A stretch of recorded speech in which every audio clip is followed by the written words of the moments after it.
You're listening to the Huddle Up Podcast with Chad Jensen and Zack Kelberman. Join Broncos Country's deep divers at milehighhuddle.com and sound off. And now it's time to drop some knowledge.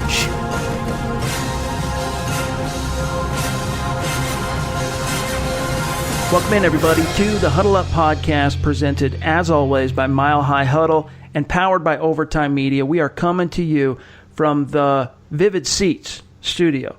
With me, as always, is my co-host, my partner in crime. You know him, you love him, as the lead NFL writer for Heavy.com. He is Zack Kelberman. Zack, unfortunately, a day has passed since last we were able to chat with our listeners. And the Broncos, they took some hits in the Raiders game in the health department. One, not as bad as was feared. The other one, as bad as was feared. We're going to talk about that today. How you doing, brother? I'm good. Kind of recuperating from that game and putting it behind me now. New week, new opponent. Broncos make their home debut Sunday, and we can only hope, Chad, the Broncos escape with a win, and not just with a win, but a little healthier than losing a starting player and a really, really good backup player.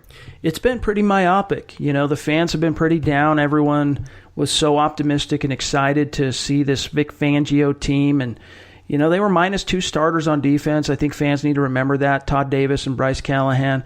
This wasn't the full vision that Vic Fangio and John Elway had in mind when they were supposed to take the field against the Oakland Raiders. But obviously that game didn't go anyway. I mean, not just Mile High Huddle and Zach and myself. I mean, I think our staff picked 1,000% Broncos in the game. But you go around the horn, even in local media, the Denver radio guys were picking Broncos. The TV guys picked the Broncos. National guys were picking Broncos with very few exceptions. So I think everyone right now is trying to refocus and get a beat on what the real complexion and direction of this team is. Yeah, and fans need to get off the ledge a little bit, and they're still saying that the same narratives, same old Broncos, and nothing really changed from last year, and Fangio's a bust, and Flacco's a bust. It's one game. It's 4 quarters. It's not indicative of anything. We will look back on week 1, 14, 15 weeks from now and say, what were we thinking? It's a completely different team, completely different situation. It was a bad loss. Yes, it was disappointing. It was deflating. There's no excusing that loss, but there's still a lot of football left this season, and the Broncos can rebound this week by scoring a win over a really good, opponent in the NFC, a Super Bowl contender, and the Bears. If they do that, no one's going to even remember the first game. And let me also tell this to our listeners. The NFL players that I've talked to, they'll tell you that when it comes to getting a beat on the direction and overall, state of a team, you can't really see what a team's going to be until about week 3 or 4 at the soonest, especially in the modern NFL, just because of how little the starters play. And even with teams that have little turnover, no coaching turnovers, no starting quarterback turnovers, you don't really know what a team has until you get to about week 3 and 4, and these starters have finally kind of gotten into football shape, and the coaches have ironed out the kinks in their scheme. So pump the brakes on the hysteria, pump the brakes on the myopic view of your team, and let's try and instill a little bit more optimism back into this thing. Cautious optimism, but optimism nonetheless. Now, today we got a great show for you guys. We're going to talk about a couple of injuries, what's latest on Juwan James, the latest on Tim Patrick, what it means for the Broncos, and then we're going to invite on 2 experts from Chicago who cover the Chicago Bears every day down at the facility, going to give us the inside scoop on what to expect from Vic Fangio's former squad. But first, you guys, a couple of quick reminders. Make sure you're following the show on Twitter at HuddleUpPod, especially for our new listeners. That's how you keep your finger on the pulse of what's happening with the show in real time. Leave us a creative review and a 5-star rating on Apple Podcasts if you like what you hear. If you don't like what you hear, we don't deserve it. And those of you on YouTube, keep doing what you're doing, but I want to remind the 30% or so of you who are listening to the show every single day on YouTube but aren't subscribing, you guys hit that subscribe button and the notification bell if you want to be notified every time we upload a new podcast or video. Fantasy football season is here, and this season there are more ways to win than ever because FanDuel has more ways to win cash prizes and once-in-a-lifetime experiences during every single game, every single week. If you never played FanDuel Fantasy Football before, that's great because new users get $20 insight credit if they deposit $20. Each and every year, fantasy football helps hardcore fans like us and even the casual fans to get that much more passionate and involved in the NFL regular season. But don't get stuck in a lineup that you're going to regret. With FanDuel, you can pick a new team each and every week. FanDuel is way more flexible with your options, and the injuries and busts, guess what? They don't end your season. Plus, you get the chance to win millions of dollars. Sign up for FanDuel now and get $20 in total bonus. Just make your first deposit of $20 to get started, and you'll get an extra $5 in site credit every week for 4 weeks.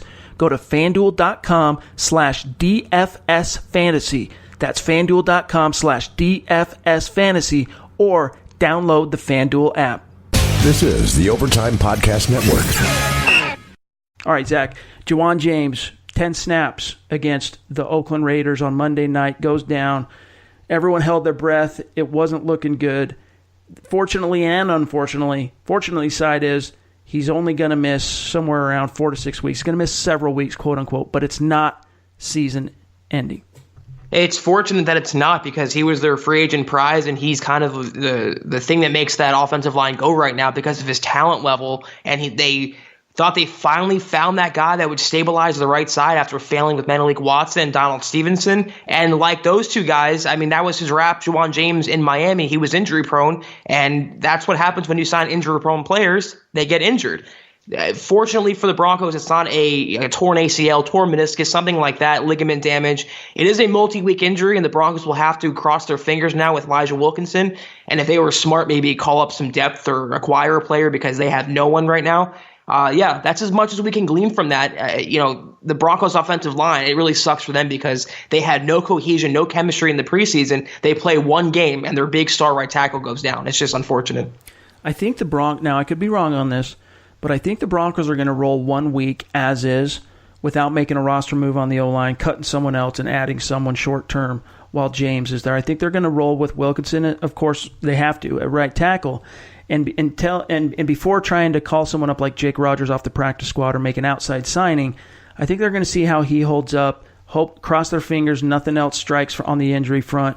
And if it does, you don't have Jake Rogers on the roster yet. He's practice squad, can't suit up, obviously.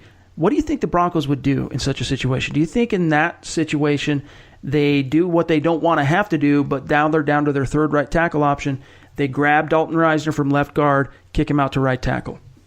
I really wouldn't disrupt Reisner's progression at his spot. I mean, the Broncos need an interior push. They got to get that ground game going, and he was their bright spot last week. Along the offensive line was Reisner getting pushed. I would not disrupt him at all. If just get a veteran player, acquire one, sign one, whatever, just get some depth behind Wilkinson. He's a capable player. You can get by with him. He can hold the fort, but he's not a long-term starter. And if he goes down, the Broncos are royally screwed right now. If I had it my way, I would just prefer the Broncos get some veteran guy. I know it's easier said than done, but the lack of experience and the lack of depth on the offensive line for what seems like the millionth season is just rearing its head once again. Eric Trickle had an article, for those of you who might have missed it, at milehighhuddle.com. It's still up there. Go check it out, where he kind of breaks down a few options that are out there the Broncos could look at in terms of bolstering the tackle position while James is out. So go check that out.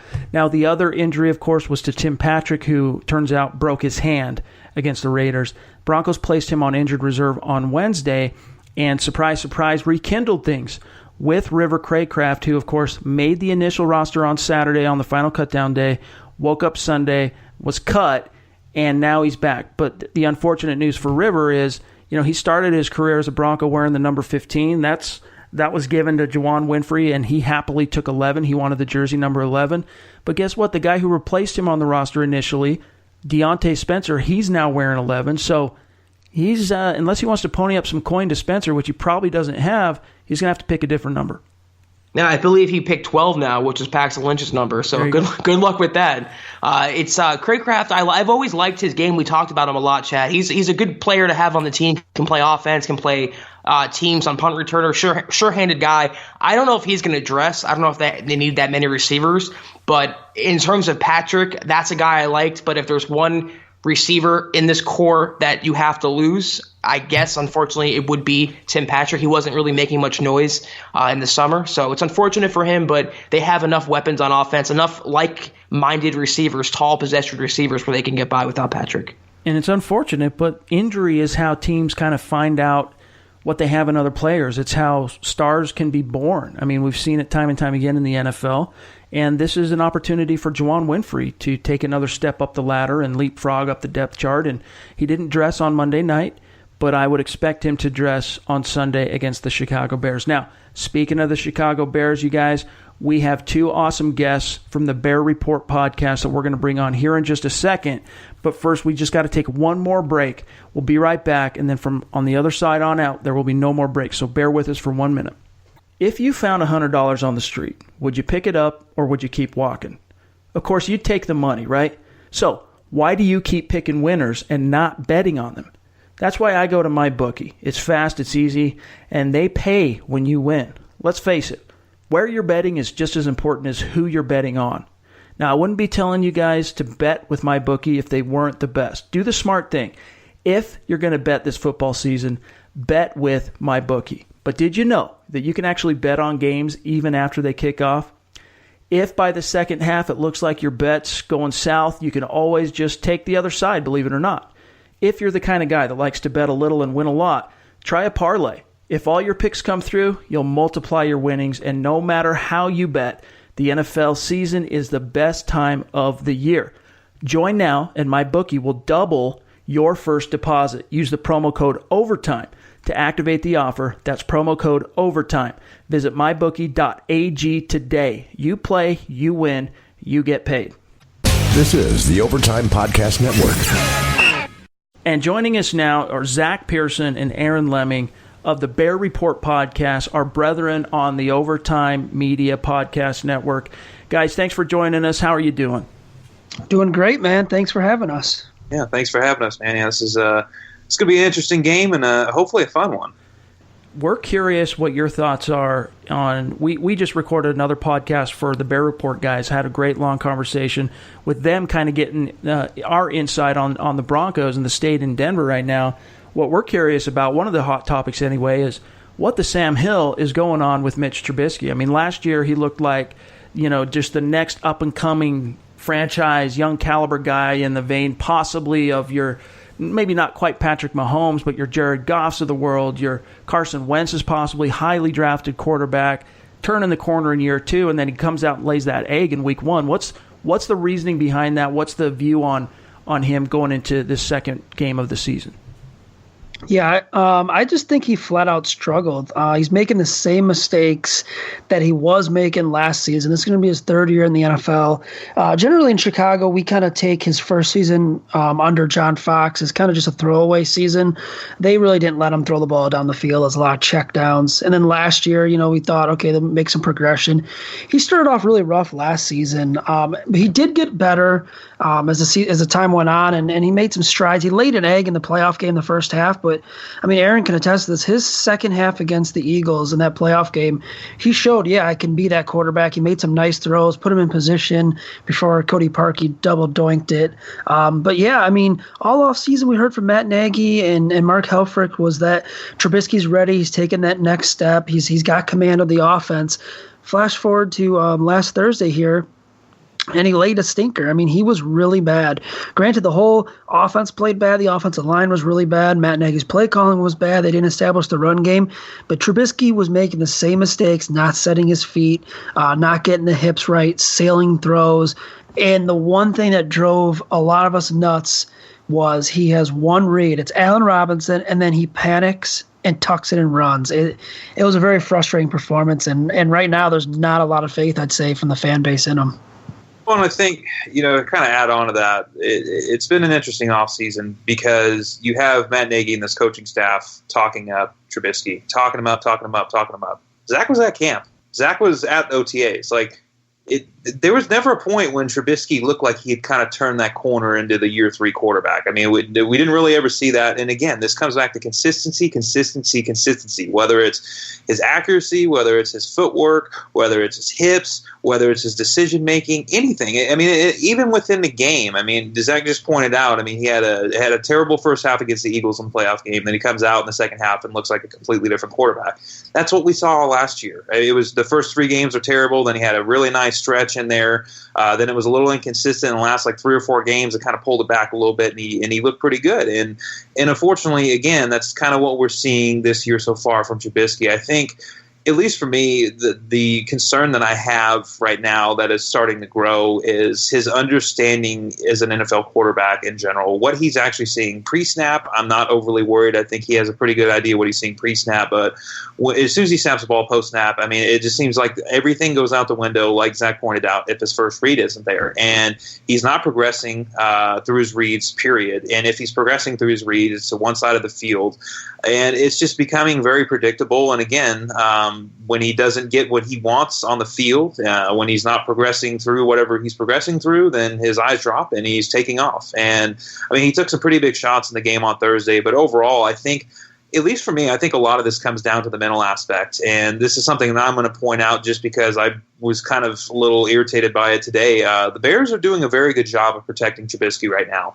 And to me, that's not a very good sign. When you have a highly drafted quarterback, the Bears traded up to get him.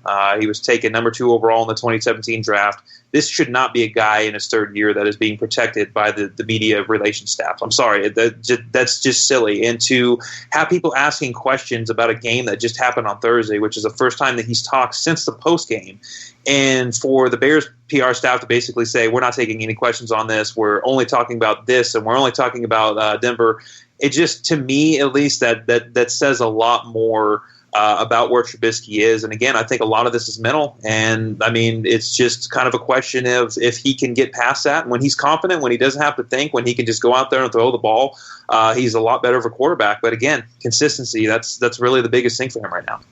God, Chad, that reminds me so much of Paxton Lynch. You too? Just hearing the same don't comparisons. say that. Please don't. Well, at least Trubisky has a little bit more proven production, a lot more than Paxton Lynch ever had. Right, but the mental game and being consistent and not getting in his own head, that's just a Paxton Lynch special right now. But Trubisky, young quarterback, potential franchise maybe quarterback, coming off a bad game. He has Denver coming up, Vic Fangio coming up in Denver, tough place to play. What do you guys think the Bears are going to do against the Broncos defense, which is just as good as the Bears defense, the same kind of team, really good defense, shaky offense? Do they come in there and they establish the run more with Tariq Cohen? Do they let Trubisky, air out the ball more and work his confidence back? What do you guys foresee the Bears game plan being on offense this week? Yeah, go ahead. I think common knowledge here would say that, or at least what we saw last week, you establish the run. I mean, it's just as simple as that. You have to establish the run. You went out and you signed Mike Davis to a 2-year, $6 million deal. It's not a ton of money, but you went out and you made him a priority free agent. Then you go and you don't have a pick until the 3rd round, and you trade up and you get David Montgomery. I mean, at this point in time, fit was the biggest knock last year on Jordan Howard and why the run game never got going. They've got the fit. They have the same offensive line they had last year. They returned all 5 starters. They've got to establish the run game. I think that's going to be a big thing. And again, like I kind of pointed out with Trubisky before, getting him not to think. I mean, don't drop him back and give him 3 or 4 seconds to read the field. Drop him back and just a quick, short passing game. Get some sort of confidence established.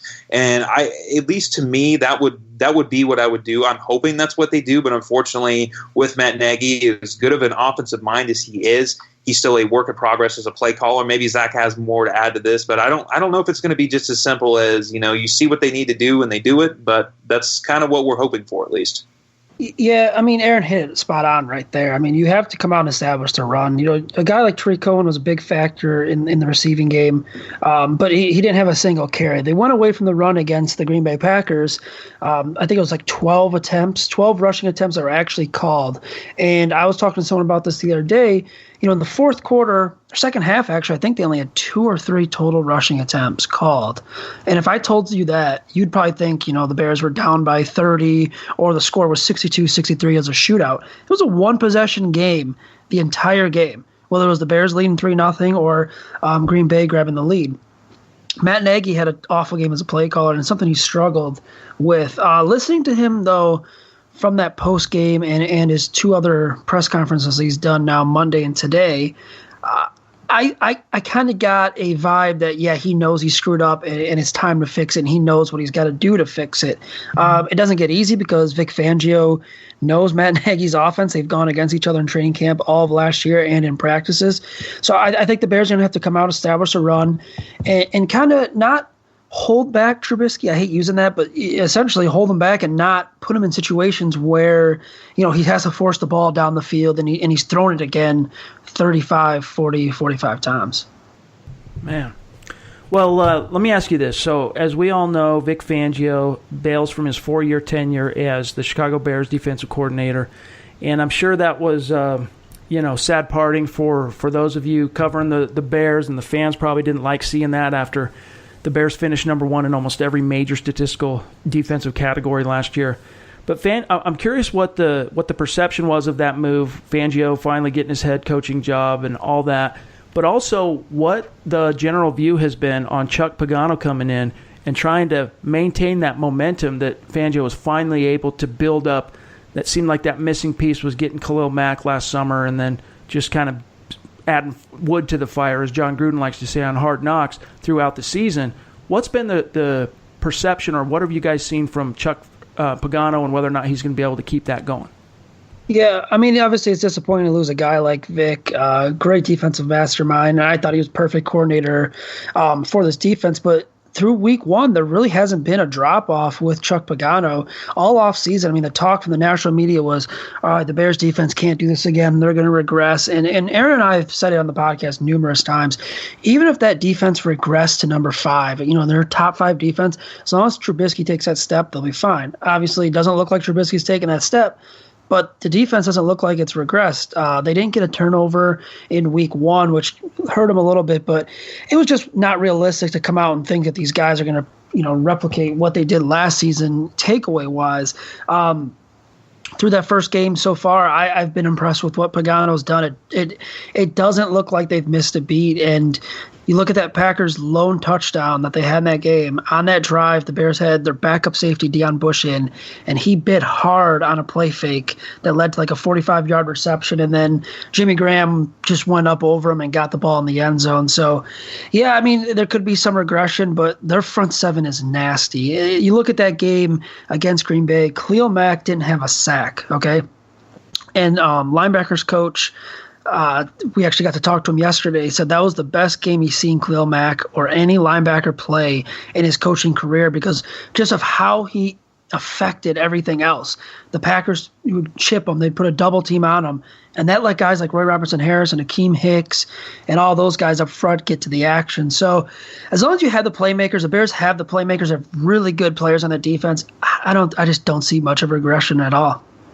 Well, I think there's another kind of big key here is I think they run similar defenses. I think that's kind of one of the things that we've kind of seen, at least from Pagano so far. I think really there's two main differences, and I think it kind of comes in the strong suit department. I think that Vic Fangio, at least in my mind, is a better defensive coordinator. I'm definitely not selling him short at all. But in terms of what they do, I think Fangio is just more creative. He's a more creative defensive mind, and usually that's going to be rewarded. I mean, Zach kind of pointed out, Pagano put Deion Bush on the field in 2 plays. I mean, literally 2 plays, the 2 big plays that the Packers had on their only touchdown drive of the entire game came from Deion Bush being lost in coverage. He was 20 yards away from anything that was going on, and then he gave up the touchdown to Jimmy Graham, and Jimmy Graham just made him look like a toddler. But, so I think that's kind of the big thing with Fangio that you're going to get, the consistencies, the focus on outside linebackers. I mean, that's always kind of been his thing. And then with Chuck Pagano, I think it's more of aggression. And I think, at least for some Bears fans, including myself, I think that's going to be kind of fun to watch because that's the thing with Vic Fangio. There wasn't a lot of aggression. That's not a bad thing. I mean, obviously, he put together some very, very good defenses for the Bears. But if there was one real knock I had on him through his years with the Bears, it was always, especially in late game situations, it seems like the Bears kind of almost dialed it back a little bit and a little bit too much at times. And obviously they won those games and there was never really a time where their defense choked anything away, but it was still a little frustrating to watch versus a guy like Pagano where I think the foot's going to be more on the gas. I think you're going to see more blitzes from him. I mean, we already kind of have. You're going to see more creative pass rushing, just in the sense that you're not always going to see the same guys in the front 4 rushing. You're going to see Roquan Smith, and then you're going to see Danny Trevathan. You're going to see different DBs rushing the quarterback as well. And they don't have to just be blitzes. I mean, they could just be 4-man rushes. So I think that overall, kind of like Zach pointed out, the big thing for the Bears right now is the fact that they have so much talent on that defense. I think it would be a little bit different of a situation if this was 2 years ago when they were still kind of building. They had some pieces like Leonard Floyd, like Akeem Hicks, like Eddie Goldman, Eddie Jackson, stuff like that, but they didn't have the complete package of what they have right now. But I think because they have so much talent on that defense, I mean, regression to a certain extent is probably going to be expected in general, even if Fangio was still there, at least from a turnover standpoint, just because they were so good in that department last year. And historically speaking, you're usually not going to see that from carry over from a year-to-year basis. But I do think even if they drop back to the top 5, I think they're fine. It's just really going to come down to, again, the Bears' offense, and that's really going to be the big question mark. And regardless of if the Bears stayed the same defensively, got better defensively, or dropped off a little bit, none of that's going to matter if the offense looked like it did last Thursday. I kind of have a defensive specific one last question about the defense. And because you guys both touched on it, it's one thing to lose Vic Fangio and the coaching and the scheme, but you guys lost Adrian Amos, Bryce Callahan. Even though Callahan hasn't played for Denver yet, he's been on the shelf with a foot injury. It was still a big loss for the Bears. And because I think the Broncos would be smart to air the ball out more this week and kind of stretch that Bears defense out vertically, I wonder how that Bears secondary would hold up. So can you guys tell me how Pagano has mended that unit after losing 2 key pieces, and what we could expect Sunday against Joe Flacco and the Broncos passing game? Well, I think the big thing with the Bears defense, and really with the Bears in general right now, is for the longest time they had a bad roster. I mean, there's just really no other way to put it. They had a bad roster. They had a ton of cap space. They were able to spend on whatever they want, and cap space was never an issue. Now that the Bears are getting better, now that they're drafting better, now that they're developing their own talent and having to re-sign some of their own guys, they had to make some tough decisions. And Bryce Callahan was one of them. Adrian Amos was one of them as well. They wanted both players back, but at a certain price point. And obviously, when you're a really good team and you're coming off a really good year, especially on the defensive side of the ball, it's going to garner a lot of attention. And that's pretty much what happened with both guys. Now, I'm not going to minimize what either player did for the Bears because they were both very good players. I think Adrian Amos, even though he had the interception against Mitch Trubisky on Thursday, I think Adrian Amos was the more replaceable of the two. And this is kind of something that I've had to tell fans most of the offseason is the Bears have a really talented defense, a very talented defense. And when you start going back and you start ranking these guys 1 through 11 or 1 through 12, if you want to count the nickel position, which I guess you would in the case of Bryce Callahan, where do these guys actually rank? And I mean, for as good as those players are, I had Bryce Callahan, I think it was 7th overall, and I think I had Adrian Amos right around 9th overall. And that's the thing is, unfortunately, sometimes you can't afford to pay those guys. Now, that's not meant to say that Clinton Dix and Buster Skrine are going to be able to step in right away and play at that same level. But what I do think it means is that because of the amount of talent the Bears have on defense, I think that the drop-off that both players are going to have, especially I wasn't a big fan of the Buster Skrine signing. He looked pretty good on Thursday. We'll have to see what happens, but I wasn't a huge fan of that move to begin with. But even if you have the drop-off, the overall talent level and just really what Pagano's doing defensively, I don't think that there's going to be that one move where you're just looking at it and you say, oh, wow, the Bears have that one really big hole on defense. So that's kind of my perspective. Again, I'm not trying to downplay either one of those two players, but I think the Bears are kind of in one of those positions where you're going to see guys like that kind of fall off. You're going to see certain players that may be more role players, maybe kind of more bottom-end importance for the team, that may go elsewhere and play a big role for that team. Again, Bryce Callahan's a great player. I'm not minimizing him at all because I love Bryce Callahan. I mean, really the only knock on him is durability, which you guys are kind of seeing right now. Yeah, I mean, I can't really add much more to that because that's pretty spot on. To kind of go with that, though, like Aaron said, you can't really pay everyone. And you have a guy like Eddie Jackson who looks like he's going to be a star in this league. You're going to have to pay him soon. And I think, with the Amos thing, Amos kind of struggled before Jackson got here. I think he only has 4 or 5 career interceptions, and of course, the one interception that Trubisky threw last week just had to be a floater to Adrian Amos. So when Eddie Jackson was back there with Amos, I thought Amos played a lot better. But when you look at the tape without Eddie Jackson, Amos kind of struggled. And if you go back and look at his interceptions, it's not like this guy's jumping routes and making great plays. It's a lot of his interceptions have come off of tip passes or floated passes. You look at the Eagles game last season, Nick Foles floated at least 2 or 3 passes his way, And Adrian Amos pretty much just misjumped both of them. That should have been interceptions. So Amos is a good player. I think you could afford to lose him, especially if you replace him with a guy like Clinton Dix, who I know he gets a bad rap, but I didn't think he was really that bad. I mean, he might struggle a little bit in tackling, but like I said, you got a guy like Eddie Jackson. As long as you plug in a veteran or someone who understands the position well and doesn't just completely screw up, I think you should be fine. I was, like Aaron said, I was more concerned about losing Callahan than Amos. So far, I mean, Buster Screens look like he's been pretty fine as a fill-in, and the whole thing with Callahan is, like Aaron said, a good player, just struggled to just stay healthy. And this Bears secondary, they're talented. Kyle Fuller had a breakout year last year. You have Eddie Jackson. Prince Amukamara is a good veteran. And so far, Buster Screens look like he's going to be pretty good in the slot. All right, guys, last question and a prediction. Kind of a weird question, but of course, and we also want to know exactly how you guys see this game shaking out. But who is, on either side of the ball, who's the one player the Broncos should fear that no one's really talking about? And then, of course, give us your prediction for this game. I mean, I'll go first. So, let's see. I'll go with defense, but I don't know necessarily if no one's really talking about him because I've heard some national guys. But I'm going to go Roy Robertson-Harris just because he had a huge game against the Packers last week with the sack and a couple pressures. He's a guy that actually Vic Fangio's praised a couple times in his career with the Bears. And he's a guy that, I mean, he's got great length. He's fast.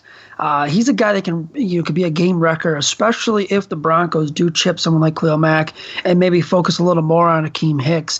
I think that opens up for Roy Robertson-Harris to have another big game. As far as prediction, I think the Bears are going to win. I don't think it'll be easy, though. The altitude is probably going to get to them. We saw them struggle with the heat in Miami. And correct me if I'm wrong, I think it's supposed to be pretty damn hot in Denver on Sunday, I think, right? I'm not actually sure. I haven't checked the weather on that. I think I read somewhere it's supposed to be low 90s, maybe in the 80s. I don't know. I forget where I heard that from. But I think it's going to be closer. I think the Bears are actually going to win. I'm going to go I'll go 20 to 17 Bears. And I guess I'm kind of on the opposite end of the spectrum of both of these. I'm going to go with an offensive side of the ball, offensive player, and that's going to be David Montgomery. Again, I don't know, if you're watching last week's game, you're probably not going to be talking much about anybody on the offense outside of maybe Trubisky and how bad he was, but Montgomery's, I think he's a big key to this offense. I don't think there's any other way around it. I was shocked that he only got 7 touches on Thursday. He looked good when he was running the ball. He had that one fantastic catch. I think he's the X factor for the Bears offensively. I think if the Bears are going to win this game, he's got to be heavily involved in both the short passing game and obviously as a runner. He breaks tackles.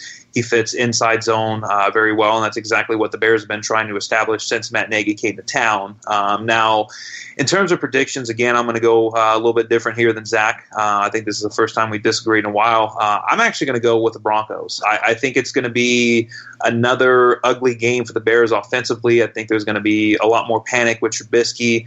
The big thing here that stands out to me is I think overall, I think they're pretty evenly matched. The one thing that I just can't get past, and I've always kind of sided with, historic trends, is the 51-8-2. I think I may slightly be off on that, but either way, since the merger, the Broncos, I'm sure you guys know this stat. I don't even know why I'm saying it, but the fact that the Broncos are so good at home within their first 2 games is just it's incredible. And I mean, just kind of going back in recent history, at least for the Bears and Broncos anyway, the Bears have not beat the Broncos as of late. So I've always been one to side with history. It's the same thing with the Bears last year with the Dolphins. I went against that, even though Brock Osweiler is starting for the Dolphins, and I picked the Bears, and I immediately regretted that decision. There's just something with history in the Bears and the fact that there's games that they look like they should win on paper and they don't. And I think this is kind of one of those games where maybe they're a little bit more talented, maybe they're a little bit more established in terms of roster and head coach and all that. But I don't know. I don't have a good feeling about this for the Bears. So I'll go 13-10 Broncos. Before you guys close, I do want to say something on Aaron's point about the Bears not, historically struggling with the Broncos. One of the worst games of my Bears fandom was like that Tebow game against the Bears. Say that, dude. Oh, Marion Barber running out of bounds. Yep. Literally, I'm going to the grave with this. Cost the Bears a playoff spot that year. Jeez. Because Cutler got hurt. All they needed to do essentially was win like 2 games. Yep. They needed to finish like 2-2 or something like that. And Marion Barber running out of bounds had a trickle effect to the Tebow magic, the long field goal. And then they lost a game in Oakland they had no business of losing. And they lost the game with the Chiefs on a Hail Mary at the end of the first half by Dexter McCluster. It was a 7-0 game, and it was a Hail Mary was the deciding factor, and they missed the playoffs. It haunts me. Yeah, that was one of the most miraculous. You want to talk about the Tebow miracles, that 7-game stretch they went on. That was one of the most miraculous because it wasn't just, the Broncos making plays. Like, literally, you had Bears guys just stepping on their you-know-whats. Marion Barber, of course.